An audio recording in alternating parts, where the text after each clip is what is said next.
So hello traders, welcome to CPR trading YouTube channel. I hope आपने आज profit किया होगा। मार्केट साइडवे गया, उसके बाद भी आपने प्रॉफिट कर लिया होगा क्योंकि आपको थोड़ा सा रेंज मिल गया होगा ट्रेडिंग करने के लिए। ठीक है, फिर भी अगर आपने प्रॉफिट नहीं किया तो मैं आपको बताता हूँ कि आप कहाँ पे कर सकते थे। तो अगर आप सीपीआर को फॉलो करते हो, ठीक है, तो उस हिसाब से आप कर सकते हो कि अगर फिर से अगर ऐसा कुछ प्राइस एक्शन बनता है तो आप वहाँ पर ट्रेड कर सको। देखिए, सबसे पहले क्या होता है कि ये दो जो आपको लाइन दिख रहा है, येलो वाला और रेड वाला, ठीक है, ये क्या है? ये है प्रीवियस डे लो और S1। इससे अपन एक जोन कंसिडर करते हैं। इसका मतलब ये हुआ कि ये पूरा लेवल जो हुआ वो अपना जोन है कि इस जोन में जब भी मार्केट आएगा तो अपन यहाँ से क्या देखेंगे, यहाँ से हमेशा अपन रिवर्सल ट्रेड देखेंगे।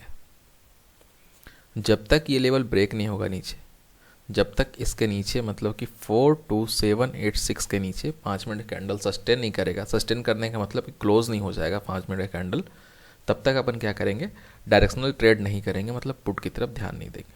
ठीक है, इतना क्लियर है। अब देखिए, फर्स्ट कैंडल इधर आता है, रिजेक्शन लेता है और यहाँ पे हाई बनाता है। ठीक है, थर्ड कैंडल ने हाई को ब्रेक किया लेकिन ज़्यादा ऊपर जा नहीं पाया और फिर से नीचे आ गया। नीचे आने के बाद मार्केट ने क्या किया कि प्रीवियस जो S1 था वहाँ पे मार्केट रिजेक्शन आपको शो किया। रिजेक्शन शो करने के बाद आपको क्या ध्यान देना है, अगर इसे मैं लो मानता हूँ, इसे अगर मैं हायर लो मानता हूँ, इसे अगर मैं हायर लो मानता हूँ, तो मार्केट क्या कर रहा था, हायर लो बना रहा था। इसका मतलब क्या है कि मार्केट ऊपर जाने की कोशिश कर रहा। अब आप देखो कि यहाँ पे आपको एक ट्रेंड लाइन दिख रहा होगा। ठीक है, आपको ये ट्रेंड लाइन दिख रहा है। अब एक चीज़ और मैं आपको दिखाता हूँ कि यहाँ से मार्केट पिछले दिन ऊपर गया था। ठीक है, तो इसी को अगर आप यहाँ पे सपोर्ट ले लोगे तो यहाँ पे आपको सपोर्ट दिख गया। यहाँ से जहाँ से मार्केट पिछले दिन ऊपर गया था, यहाँ से भी मार्केट ऊपर गया था, आप इसे मिलाओगे तो एक जगह पे आ जाएगा। तो ये आपका एक सपोर्ट जोन था और मार्केट यहीं टाइम पास कर रहा था। और सेम लेवल में अपना दिया उसमें टेलीग्राम पे कि ये लेवल निकलेगा, मार्केट बहुत अच्छा मूव देने वाला है। सीपीआर था, उसके बावजूद भी आप देखो कितना ग्रीन कैंडल निकला है यहाँ से। एक भी इतना रैली में एक भी आपको रेड कैंडल नहीं दिख रहा होगा। चलिए पहले मैं आपको टेलीग्राम पे चल के दिखा देता हूँ। अगर मैं यहाँ टेलीग्राम खोलता हूँ तो सबसे पहले फ़ोटो आपको ये दिखेगा 10:56 पे जो मैंने सेंड किया। ठीक है, 10:56 में सेंड किया है। इसमें क्या लिखा हुआ था आप सब देख सकते हो कि ये लेवल जब निकलेगा तो मार्केट बहुत अच्छा यहाँ से एक मूव दे सकता है। ठीक है, आपने ये देख लिया। अब चलिए फिर से मैं चार्ट पे चलता हूँ आपको लेकर। आपको मैं फिर से चार्ट पर लेके आया, मैं एकदम अच्छे से आपको समझाऊंगा, इसलिए वीडियो में आप लास्ट तक बने रहें ताकि कभी भी ऐसा कुछ भी आपके पास सिचुएशन आए तो आप ट्रेड कर सको। अब देखिए कि मार्केट जब इस लेवल से निकलता है, जो अपना यहाँ पे ट्रेंड लाइन था, यहाँ से निकलता है तो यहाँ पे एस एल आपका छोटा बनेगा। ठीक है, एस एल आपका क्या हो जाएगा, स्मॉल। एस एल स्मॉल होगा, टारगेट आपका क्या होना चाहिए, CPR। अब क्या है कि यहाँ पे आपके पास दो कंडीशन है कि जब मार्केट CPR के पास पहुँच चुका, बॉटम CPR के पहुँच चुका, या तो आप पूरा क्वांटिटी बुक कर लो, या तो अगर आप 50 क्वांटिटी से बाई करते हो तो 25 बुक कर लो, या तो अगर 75 क्वांटिटी से बाई करते हो तो 50 क्वांटिटी बुक कर लो, 100 क्वांटिटी से बाई करते हो 75 क्वांटिटी बुक कर लो। मतलब मैक्सिमम जो अपना क्वांटिटी है ना वो टारगेट पे बुक कर लो। उसके बाद क्या है कि इसके नीचे या फिर इसके नीचे कैंडल के नीचे अपना SL डाल दो, ट्रेलिंग SL, जो रेस्ट क्वांटिटी बचा उससे आप ट्रेल करते रहो। जहाँ प्रीवियस कैंडल का लो ब्रेक होता है आपको ट्रेड से निकल जाना। ठीक है, आप कुछ और चीज़ का भी, मूविंग एवरेज वगैरह का भी यूज़ कर सकते हो। इतना समझ में आ गया। उसके बाद मार्केट क्या करता है, ये जो आप लेवल देख रहे हो ये है CPR। CPR का काम क्या होता है, सपोर्ट और रेजिस्टेंस का, स्ट्रॉन्ग सपोर्ट स्ट्रॉन्ग रेजिस्टेंस। और वहीं पे ये जो ब्लैक लाइन आपको दिख रहा है ये है H3, ये है H4। नीचे का ब्लू लाइन आपको दिख रहा है, सॉरी ब्लैक लाइन दिख रहा है, ये है L3, ये है L4। L3 हमारा क्या होता है, रिवर्सल, मतलब कि मार्केट गिर रहा तो यहाँ से ये रिवर्स करेगा। H3 क्या करता है कि मार्केट नीचे से आ रहा तो ये यहाँ से रिवर्स करेगा। तो यहाँ पे आपके पास दो कंडीशन था। पहला कंडीशन कि अगर H3 के ऊपर कैंडल सपोर्ट लेता है तो वो कहाँ जाने की कोशिश करेगा, H4 के पास जाने की कोशिश करेगा। लेकिन यहाँ पे क्या होता है कि CPR के पर भी सपोर्ट लेता है मार्केट, H3 के ऊपर भी सपोर्ट लेता है, लेकिन मार्केट सस्टेन नहीं करता। ठीक है, और यहाँ पे शायद हमने एक ट्रेड लिया था, वहाँ पर हमारा ट्रेड ट्रिगर नहीं हुआ था। उसके बाद हमने एक ट्रेड इधर लिया था CPR के अंदर, जो कि हमारा SL हिट हुआ था 12-15 रुपये का। ठीक है, अब देखिए कि क्या हुआ कि इतना दूर मार्केट पूरा टाइम पास किया, ये जो जोन था, मार्केट पूरा टाइम पास किया, ठीक है। तो अपन एक निफ्टी में भी प्लान किए थे ट्रेड। वो ट्रेड कैसे प्लान हुआ था, चलिए आप निफ्टी का आपको चार्ट दिखाता हूँ। ये देखिए, ये निफ्टी का चार्ट है। ये मोमेंटम निफ्टी में जो आप देख रहे हो रिलायंस की वजह से आया है। आपको इसमें क्या करना था, आप ध्यान दो। सबसे सिंपल सा चीज़ ये है कि सबसे फर्स्ट कैंडल जो है ना, वो बहुत अच्छा बुलिश कैंडल बनता है, ठीक है। बुलिश कैंडल बनने के बाद क्या होता है, आपको देखना है, आपको ये चीज़ देखना है कि हमें क्या करना चाहिए। सबसे पहली बात, सीपीआर को सपोर्ट करता है मार्केट, मतलब ब्रेक करता है और वहाँ पे ग्रीन कैंडल बनता है। तो आपका जहाँ पे भी एसएल स्मॉल बनता है ना, एसएल स्मॉल बनता है, वहाँ पे आप ट्रेड में एंटर करने की कोशिश करो। उसके बाद आपको क्या करना था कि प्रीवियस डे हाई जो था, जहाँ से मार्केट ने रिजेक्शन दिखाया था, इधर कहीं आपको प्रॉफिट बुक कर लेना था या फिर आपको ट्रेल करना था, जो हमेशा आप करते हो। सेकेंड एंट्री आपका कहाँ पे होता, जब ये जोन ब्रेक होता, ठीक है। जब ये जोन ऊपर के लिए ब्रेक होता तब आपको एंट्री करना था। मतलब आपका एंट्री कहीं इधर होता इस कैंडल पे, और आपका यहाँ पे एसएल होना चाहिए था। आपका टारगेट ये होता, ठीक है। और जब मार्केट यहाँ से निकलता आपका टारगेट क्या होना चाहिए था, 50%, ठीक है, जो कि ऑल टाइम हाई भी था। तो सारा टारगेट लगभग आपका कंप्लीट हो गया। उसके बाद अगर आप देखोगे तो मार्केट एक चैनल में मूव कर रहा था। चैनल में मूव करने के बाद यहाँ से मार्केट क्या किया, नीचे की तरफ आया, ठीक है। मार्केट यहाँ से नीचे की तरफ आया और यहाँ पे आपको थोड़ा मोड़ा प्रॉफिट हुआ होगा। हमने भी एक ट्रेड लिया था जिसमें हमें शायद कॉल या पुट में, मैं देख लेता हूँ एक बार, उसमें हमें 50 पॉइंट का प्रॉफिट मिला था, कॉल में मिला था।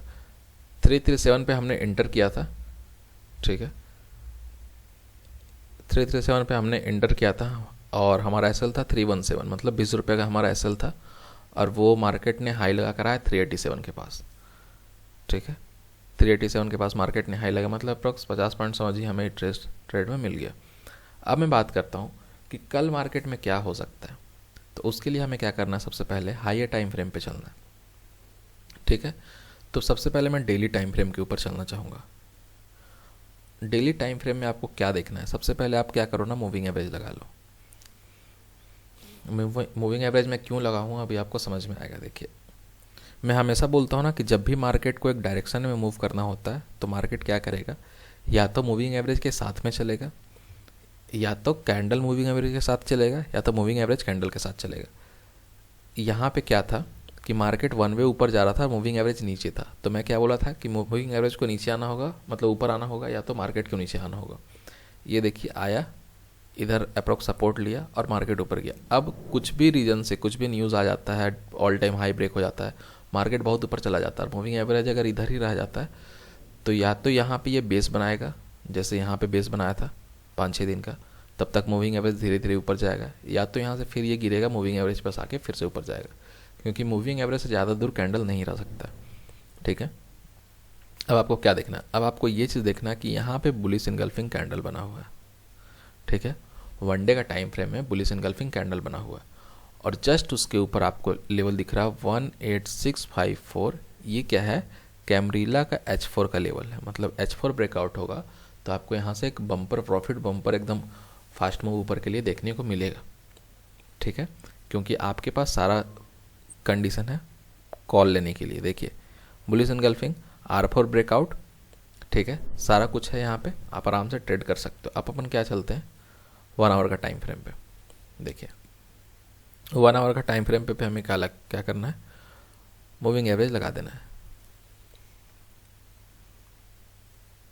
देखिए हमने यहाँ पे मूविंग एवरेज लगा दिया है।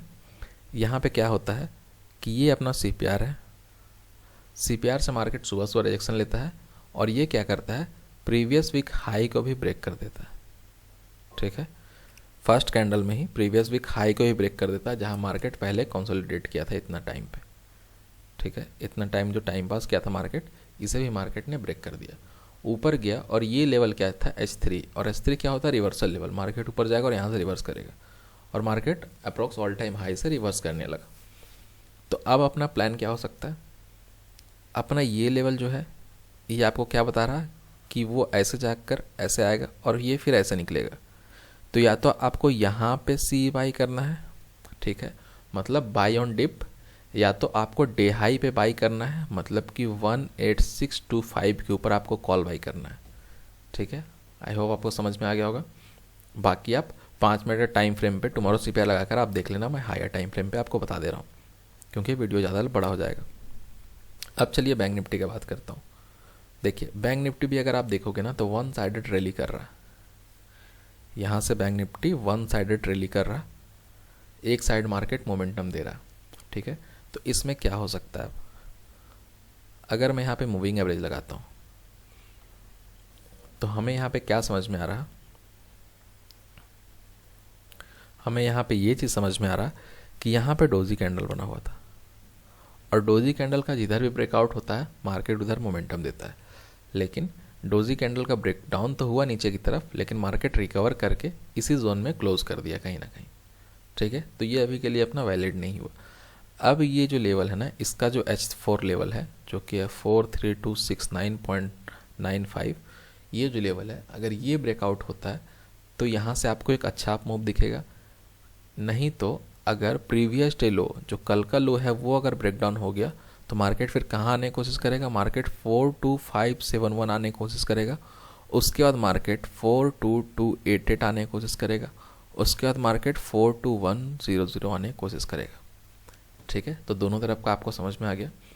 अब अपन क्या करते हैं, 1 आवर का टाइम फ्रेम पे चलते हैं। देखिए 1 आवर का टाइम फ्रेम पे मैं आ चुका हूँ। अब यहाँ पे आपको क्या समझ में आ रहा है कि यहाँ भी मार्केट क्या होता है कि CPR के अंदर ओपन होता है। यहाँ पे अगर आप देखो मार्केट CPR के अंदर ओपन होता है और यहाँ पे इनसाइड कैंडल बनता है, ठीक है। इनसाइड कैंडल, और आपके पास रेफरेंस क्या था कि CPR पे मार्केट सपोर्ट ले रहा था, ठीक है। वीकली CPR पे मार्केट सपोर्ट ले रहा था। यहाँ पे आपको कॉल में एंटर करना था, ऊपर से 20 मूविंग एवरेज का आपको सपोर्ट भी मिल रहा था।